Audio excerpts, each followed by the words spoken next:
ہاں جی، کہاں سے ہے؟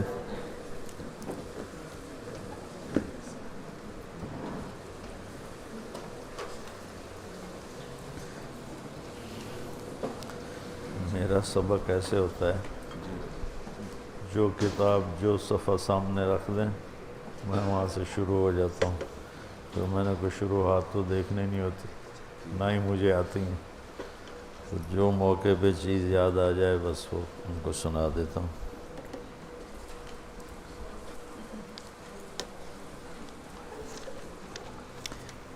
پیچھے کیا تھا؟ الا تعجبون کیف یصرف اللہ عنی شتم قریش ولعنہم یشتمون مذمما ویلعنون مذمما وانا محمد۔ ایک اللہ کے نبی سے محبت ہے عقلی، جو ہر مسلمان کو ہے۔ اللہ اور اس کا رسول اس کو جذبات میں دیکھنا چاہتے، اس محبت کو جذبوں میں دیکھنا چاہتے۔ عقلی طور پر تو ہم سب نے داڑھی رکھی ہے، پگڑی باندھی ہے، سفید ٹوپی ہے، سفید لباس ہے، پھر بہت سے زندگی میں ماشاءاللہ آپ سب بچے اہتمام کرتے ہو سنت کے مطابق ہر چیز کے کرنے کا۔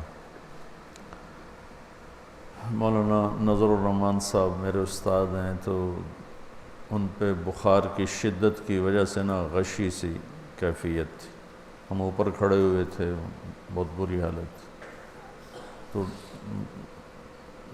ڈاکٹر نے کہا فوری طور پر ان پر پانی کی پٹیاں ان کو سر پر، ہاتھوں پر، پاؤں پر ٹھنڈی کر کے ڈال۔ تو بھاگ کر ہم نے وہ پٹیاں جو ڈالنے لگے، تو ان کا وہ یوں تھے تو ان کا یہ ہاتھ ہماری طرف تھا، یہ ہاتھ دیوار کی طرف تھا، اس طرح پڑے ہوئے تھے۔ تو وہ ایک طالب علم نے اسی پر پٹی رکھنا چاہی، تو انہوں نے غشی میں یوں کر لیا اور یوں کیا، ایسے ایسے ایسے ایسے ایسے ایسے۔ تو ہمیں سمجھ میں آ گیا کہ یہ کہہ رہے ہیں کہ یمین الیمین یحب التیامن فی کل شیء حتی التناعل والترجل۔ تو انہیں یہ مٹھی بند کر لی اور میں کھڑا تھا، میں سمجھ گیا، میں ادھر کرو ادھر کرو ادھر۔ تو جب اس پہ لگایا تو پھر یہ بھی کھول دی، یہ کھول دی، اور اس وقت ان کو پورا ہوش نہیں تھا، کچھ ہوش تھا، کچھ بخار کی شدت سے بے ہوش۔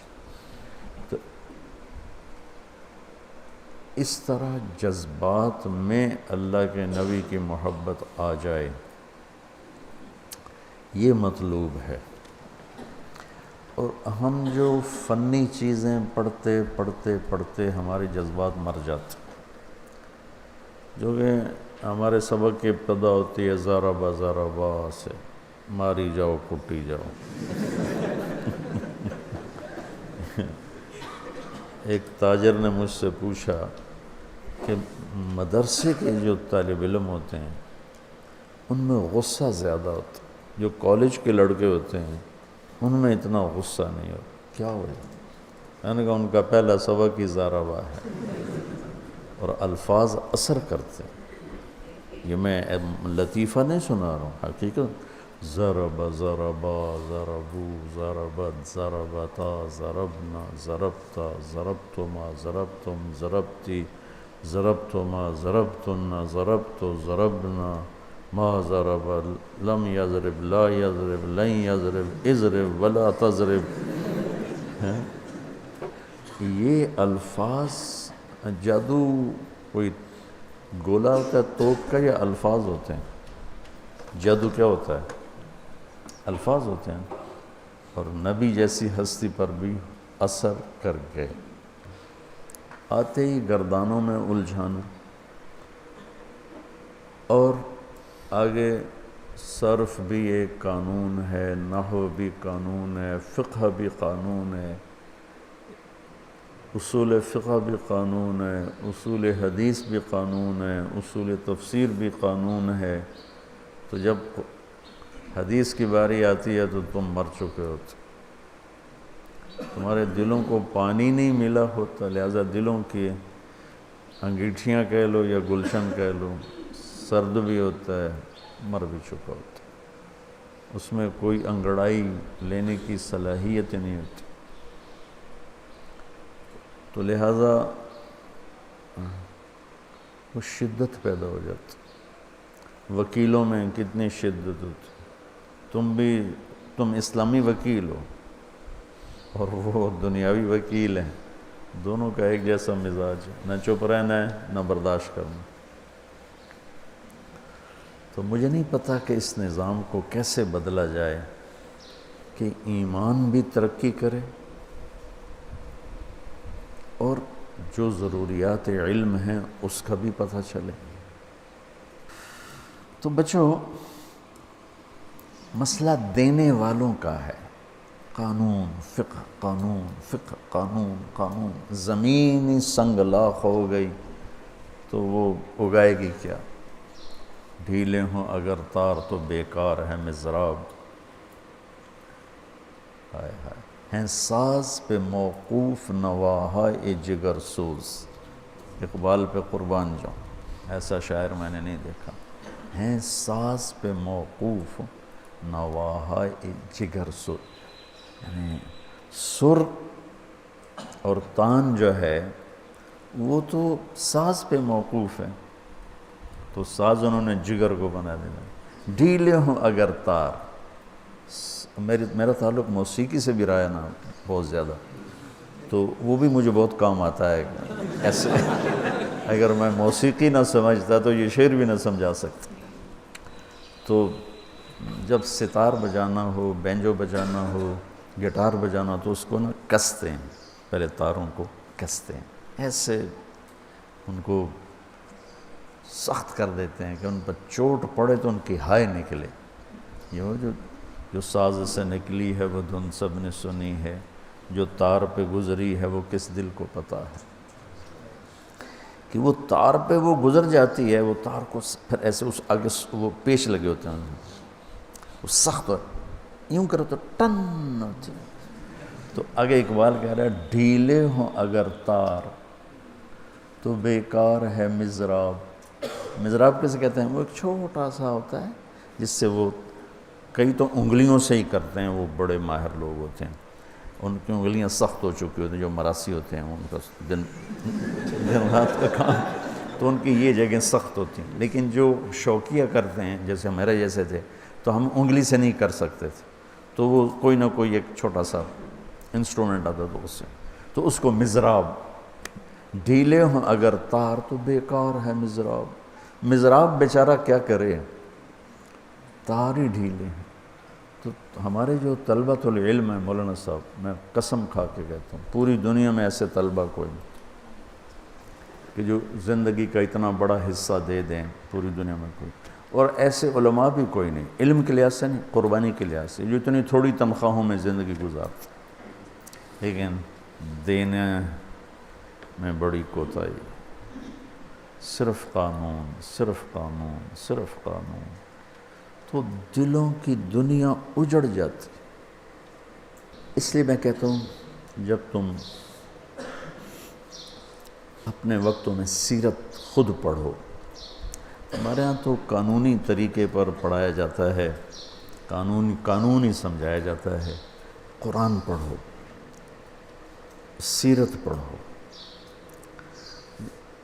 سیر الصحابہ پڑھو، سلف صالحین کی سیرت پڑھو، کہ جس سے کوئی تھوڑا نرمی تو آئے. اللہ کے نبی رد عمل کو کس طرح عمل میں تبدیل فرما رہے ہیں اور منفی کو کس طرح مثبت میں تبدیل فرما رہے ہیں، اور غصے کو کس طرح ٹھنڈا کروا رہے ہیں، اور نیگیٹو کے مقابلے میں کس طرح پازیٹو سوچ دے رہے ہیں. کیا عجب حدیث ہے، وہ کیا عجب میرے نبی کی تربیت کا نظام ہے. تمہیں دیکھنے میں شاید اس حدیث میں کچھ بھی نہیں ملے گا، جاؤ شرح اٹھا کے دیکھو، تمہیں ایک لفظ نہیں ملے گا. الا تعجبون کیف یصرف اللہ عنی شتم قریش ولعنہم یشتمون مذمما ویلعنون مذمما وانا محمد. اللہ کے نبی کو نہیں پتا کہ مجھے ہی کہہ رہے ہیں، صحابہ کو یہ معلوم نہیں کہ آپ ہی کو کہہ رہے ہیں، نام بگاڑ کے کہہ رہے ہیں۔ میں قربان جاؤں بچوں، یہ حدیثیں ہیں پڑھنے پڑھانے والی، جس میں تمہارے لیے زندگی کا سبق موجود ہے۔ سورۃ فاتحہ اور رفع یدین بھی کوئی جنت اور جہنم کے مسائل ہیں، یا 20 تراویح 8 تراویح بھی کوئی جنت اور جہنم کے مسائل ہیں، نافل ہے۔ کوئی پڑھے کوئی نہ پڑھے، کوئی کرے کوئی نہ کرے، کوئی جنت جہنم کا دار و مدار، اس پر تو جنت جہنم کا دار و مدار ہے کہ تمہیں بھی زندگی میں ایسی منفی چیزیں آئیں گی تو ان کی تعویل کر کے گزر جاؤ، جو میں نے ابھی کچھ دیر پہلے کہا کہ کچھ نظر انداز کرو، کچھ برداشت کرو۔ اللہ کی قسم، آپ کو پتہ ہے کہ مجھے ہی کہہ رہے ہیں، اور صحابہ میں غصہ آ رہا ہے کہ ان کی ایسی تیسی، یہ ہمارے نبی کے ساتھ کیا کرتے ہیں، آپ ان کے غصے کی ہوا کیسے نکال رہے ہیں؟ ارے بھائی مجھے تو کہہ ہی نہیں رہے، دیکھو تو صحیح، مجھے کب کہہ رہے؟ وہ تو مزمم کو کہہ رہے ہیں کہ کتنا بڑا سبق اس حدیث میں آ رہا ہے کہ جب لوگ منفی رویے اختیار کریں، کوئی طویل کر کے آگے چلے جاؤ، جواب کے چکر میں مت پڑو، تباہی پھیر دی اس نے، جواب در جواب، جواب در جواب، کیا ملتا ہے؟ تھوڑی سی زندگی ہے اور اس کو ایسی غلط چیزوں میں، منفی چیزوں میں لگا کے چلے گئے تو کیا لے کر گئے اللہ کی بارگاہ۔ یہ بہت بڑا زندگی کا قاعدہ آپ کو دیا گیا ہے، مجھے دیا گیا ہے، سب کو دیا گیا ہے کہ منفی باتیں جب نبیوں نے سنی ہیں تو ہم کون؟ کیا ہے؟ وَلَتُبْلَوُنَّ فِي أَمْوَالِكُمْ وَأَنفُسِكُمْ، یہ تو ہو گیا آسمان سے۔ وَلَتَسْمَعُنَّ مِنَ الَّذِينَ أُوتُوا الْكِتَابَ مِنْ قَبْلِكُمْ وَالَّذِينَ أَشْرَكُوا أَذًى كَثِيرًا، اہل کتاب اور مشرکین سے سننی پڑے گی گالم گلوچ۔ اب اہل کتاب بھی کوئی نہیں اور اشرکو بھی کوئی نہیں، اب اپنے یہ بات ہو وَلَا تَسْمَعُنَّ ہے تاکید کے ساتھ، تب کیا بیٹھ کر کرو؟ آگے پڑھو۔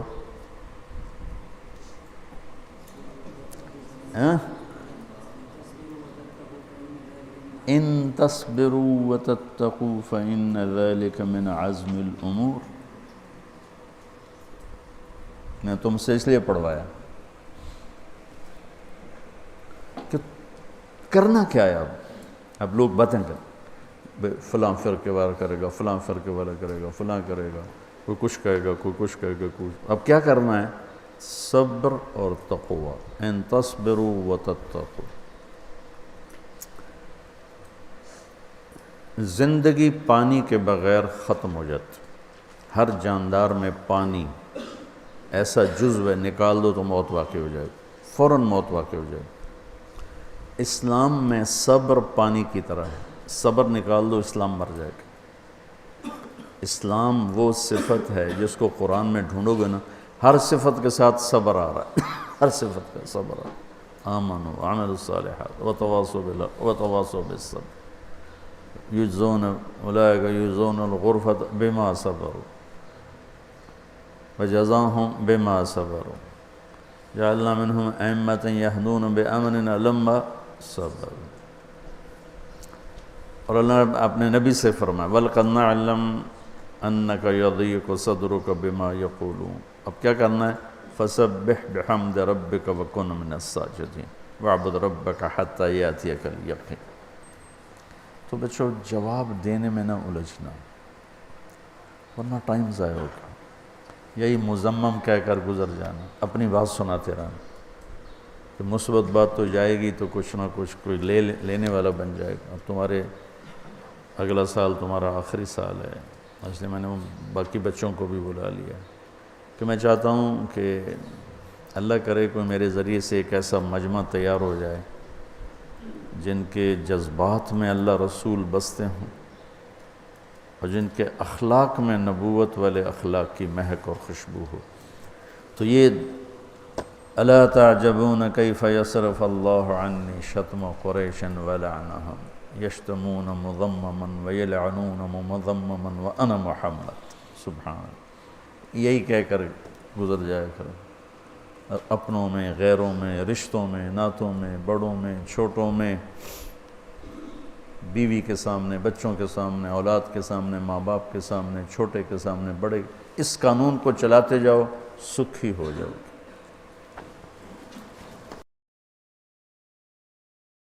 روح خوش ہو گئی۔ اچھا، یہ کبھی بھی ذہن اس طرف، اس تفسیر کی طرف، ہم تو یہ حدیث کی ایسے تشریح کرتے تھے کہ نبی صلی اللہ علیہ وسلم نے گویا ان کی تمسخر کیا ہے مشرکین کا، کہ یہ کیسے احمق اور بیوقوف ہیں۔ میں بھی خود بھی اس کی یہی تشریح کرتا رہا ہوں، اچھا، کہ کیسے بیوقوف ہیں کہ یہ گالیاں مذمم کو دے رہے ہیں اور یہ خوش فہمی میں مبتلا ہیں کہ یہ محمد صلی اللہ علیہ وسلم کو برا بھلا کہہ رہے ہیں۔ تو اس کو تمسخر پر محمول کرتے تھے کہ دیکھو احمق اور بیوقوف ہیں یہ مشرکین، دیکھو ان کو اتنی تمیز ہے نہیں۔ اچھا، لیکن یہ تو ماشاء اللہ بہت زبردست الہامی چیز رہی تھا۔ مجھے حدیث سے، چونکہ ہمارا مستقل مضمون ہے لوگوں کو قریب کرنے کے لیے، درگزر کے بغیر کوئی راستہ ہی نہیں، جی اور کوئی راستہ ہی نہیں، تو پھر وہ چلتے چلتے چلتے چلتے اس طرح حدیث پاک سے آج ماشاء اللہ بڑا بہت مزہ آیا۔ میرا یہی طرز ہے اسباق کا، جو میں پڑھاتا ہوں، کوئی کتاب میرے آگے رکھ دیتے ہیں، جو کہ میرا کوئی مستقل ایسے سلسلہ وار سبق نہیں ہے، جی لیکن میں کوشش کرتا ہوں کہ یہ دورے کے مشکات کے بچوں کے ساتھ تھوڑی دیر بیٹھوں، تو پھر وہ کبھی کوئی آگے رکھ دیتے ہیں، کبھی کوئی آگے رکھ دیتے ہیں، تاکہ میرا ایک حصہ پڑتا رہے۔ بس وہ موقع پہ جو چیز اللہ پاک کی طرف سے آتی ہے میں ان کو سنا دیتا ہوں۔ لہجہ ہمیشہ یہی رہنا چاہیے، شدت صرف اپنوں کو اچھی لگے گی، جن کو آپ سنانا چاہتے ہیں وہ تو ریئیکٹ ہو جائیں گے۔ یہاں کا کوئی ہمارا وہ نظم دیکھا یا کل اچھی طرح چکر لگایا دورہ کیا، اساتذہ سے ملا ہوں۔ اچھا، کیسا لگا؟ بہت یہ تو انہوں نے بیان بھی کروایا مجھ سے، اچھا، اسی میں بیان میں نے کارگزاری سنائی ہے۔ اچھا، کیا تاثر؟ بہت زیادہ ماشاء اللہ، بہت میں نے تو امتحانی پرچے دیکھ کے حیرانگی ہوئی کہ اتنی زبردست استعداد ہے، کہ وہ پرچوں سے اندازہ ہوتا ہے۔ اچھا، تو میں نے تو ارادہ ظاہر کیا کہ میرا ایک آدھ بچے کو تو یہاں داخل کر، یہاں کے سسٹم کو کوئی تھوڑا سا دیکھا؟ پہلے تو ہمیں بہت اشکال ہوتا تھا یہ جمہور سے ہٹ کے کیوں چل رہے ہیں۔ اچھا، کل آتے ہی میں نے حدیث سنائی تھی نا، من شذ شذ، اشکال کیا تھا کہ آپ لوگوں نے کیوں ایک الگ سے 1.5 اینٹ کی مسجد بنائی تھی۔ میں نے ماشاء اللہ ان کے پرچے دیکھے، یہ تو آپ نے اچھا کیا۔